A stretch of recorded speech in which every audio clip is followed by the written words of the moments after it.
Confidor എന്ന ഈ ഒരു പെസ്റ്റിസൈഡ് ഉപയോഗിച്ച് നമുക്ക് ഓർക്കിഡുകളുടെ മൊട്ടുകൾ കരിഞ്ഞു പോകുന്നത് അല്ലെങ്കിൽ നശിച്ചു പോകുന്നത്, മൊട്ടുകൾ വിരിയാതെ പോകുന്ന അവസ്ഥകൾ ഇതൊക്കെ മാറ്റിയെടുക്കാൻ കഴിയും.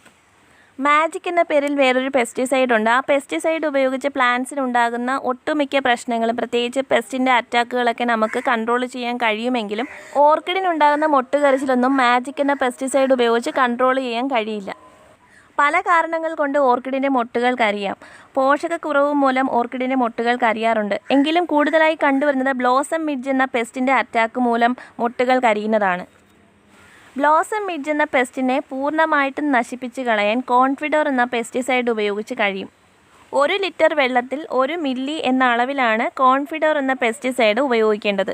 കോൺഫിഡോർ എന്ന പെസ്റ്റിസൈഡ് ഈ ഒരു അളവിൽ എടുത്തതിന് ശേഷം സ്പ്രേ ബോട്ടിൽ ഉപയോഗിച്ച് നമുക്ക് ഓർക്കിഡ് ചെടികളിലെല്ലാം കംപ്ലീറ്റ് ആയിട്ട് സ്പ്രേ ചെയ്യാം. ഇത് സ്പ്രേ ചെയ്തതിന് മുൻപ് കുറച്ച് കാര്യങ്ങൾ ചെയ്യാനുണ്ട്. അതായത് ഓർക്കിഡ് ചെടികളെല്ലാം കംപ്ലീറ്റ് ആയിട്ട് നമ്മളൊന്ന് ക്ലീൻ ചെയ്യണം. പഴുത്ത ഇലകളൊക്കെ ഉണ്ടെങ്കിൽ അതൊക്കെ ഒന്ന് കട്ട് ചെയ്ത് മാറ്റണം. അതുപോലെ കരിഞ്ഞ മൊട്ടുകളൊക്കെ ഉണ്ടെങ്കിൽ ഒന്ന് കട്ട് ചെയ്ത് മാറ്റണം. ഒരു പൂങ്കുലയിൽ തന്നെ ഒരുപാട് മൊട്ടുകൾ കരിഞ്ഞു നിൽപ്പുണ്ടെങ്കിൽ ആ പൂങ്കുല കംപ്ലീറ്റ് ആയിട്ട് കട്ട് ചെയ്ത് മാറ്റണം. അല്ലെങ്കിൽ ബാക്കിയുള്ള ഓർക്കിഡ്സിലേക്കും ഈ ബ്ലോസം മിഡ്ജിൻ്റെ അറ്റാക്ക് ഉണ്ടാകാൻ ചാൻസ് ഉണ്ട്. ഈ കട്ട് ചെയ്ത് കളഞ്ഞതും ഓർക്കിഡ് ചെടികളിൽ നിന്ന് കിട്ടിയ വേസ്റ്റുകളും എല്ലാം ഒരു ന്യൂസ് പേപ്പറിൽ പൊതിഞ്ഞെടുത്ത് ദൂരെ എവിടെയെങ്കിലും കൊണ്ടുപോയി കത്തിച്ച് കളയുക. അതിനുശേഷമാണ് നമ്മൾ കോൺഫിഡോർ എന്ന പെസ്റ്റിസൈഡ് ഉപയോഗിക്കേണ്ടത്. ഒന്നുകൂടി അളവ് പറയാം. 1 ലിറ്റർ വെള്ളത്തിൽ 1 മില്ലി എന്ന അളവിലാണ് കോൺഫിഡോർ എന്ന പെസ്റ്റിസൈഡ് എടുക്കേണ്ടത്. ഇതൊരു സ്പ്രേ ബോട്ടിലാക്കിയതിന് ശേഷം ഓർക്കിഡ് ചെടികളിലെല്ലാം നന്നായിട്ട് സ്പ്രേ ചെയ്ത് കൊടുക്കുക. 3 ദിവസം ഇടവിട്ട് വേണം സ്പ്രേ ചെയ്യാൻ. അങ്ങനെ 1 മാസം വരെ, അതായത് 3 ദിവസം ഇടവിട്ട് 1 മാസം വരെ നമ്മൾ കണ്ടിന്യൂസ് ആയിട്ട് ഇങ്ങനെ സ്പ്രേ ചെയ്ത് കൊടുക്കുക. അപ്പോൾ ഈ ബ്ലോസം മിഡ്ജിൻ്റെ അറ്റാക്ക് നമുക്ക് കംപ്ലീറ്റ് ആയിട്ട് മാറ്റിയെടുക്കാൻ കഴിയും.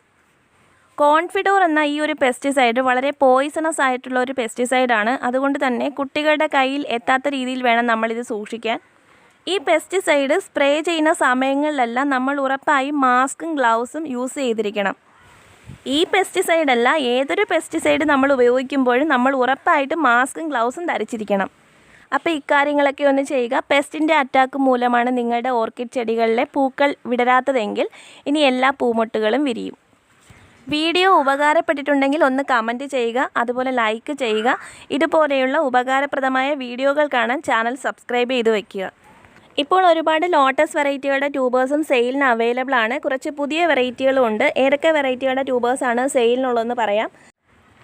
അമരി പിയോണി, ബുച്ച, D9, Kaveri, Ahalya, Juliet, Subhadra, super pink, Karna, D1 ഇത്രയും വെറൈറ്റികളുടെ ട്യൂബേഴ്സാണ് ഇപ്പോൾ സെയിലിനുള്ളത്. ഒന്നും നാടൻ താമരകളല്ല, എല്ലാം ഹൈബ്രിഡ് താമരകളാണ്. ഇതിനെക്കുറിച്ച് അറിയാത്ത പലരും കാണും, അതുകൊണ്ടാണ് എടുത്തു പറയുന്നത്. നാടൻ താമരകളൊക്കെ ആണെങ്കിൽ ഒരുപാട് സ്പേസ് കൊടുത്താൽ മാത്രമേ അതൊക്കെ ഫ്ലവർ ചെയ്യത്തുള്ളൂ. വലിയ കുളമൊക്കെ കുത്തി കൊടുക്കണം. ഇതൊക്കെ ആകുമ്പോൾ ടബിലും അതുപോലെ ചെറിയ ചെടിച്ചട്ടിയിൽ വരെ മൊട്ട് വരുന്ന വെറൈറ്റികളാണ്. ഓൾ ഇന്ത്യ ഡെലിവറി അവൈലബിൾ ആണ്. നിങ്ങൾ എവിടെയാണെങ്കിലും അവിടേക്ക് നിങ്ങൾക്ക് ഇഷ്ടമുള്ള താമരകളുടെ ട്യൂബറുകൾ കൊറിയർ ചെയ്ത് തരുന്നതാണ്. DTDC കൊറിയർ സർവീസ് വഴിയാണ് കൊറിയർ ചെയ്യുന്നത്. പേയ്മെൻറ്റ് ചെയ്യേണ്ടത് GPay വഴിയാണ്. ലോട്ടസ് ട്യൂബേഴ്സ് ആവശ്യമുള്ളവർ വീഡിയോയിൽ കാണുന്ന വാട്സപ്പ് നമ്പറിലേക്ക് മെസ്സേജ് അയയ്ക്കുക. എല്ലാം നന്നായിട്ട് പൂക്കുന്ന ഇഷ്ടം പോലെ മൊട്ടുകൾ ഒരുമിച്ച് വരുന്ന വെറൈറ്റീസാണ്. എല്ലാം ട്രോപ്പിക്കൽ വെറൈറ്റീസാണ്.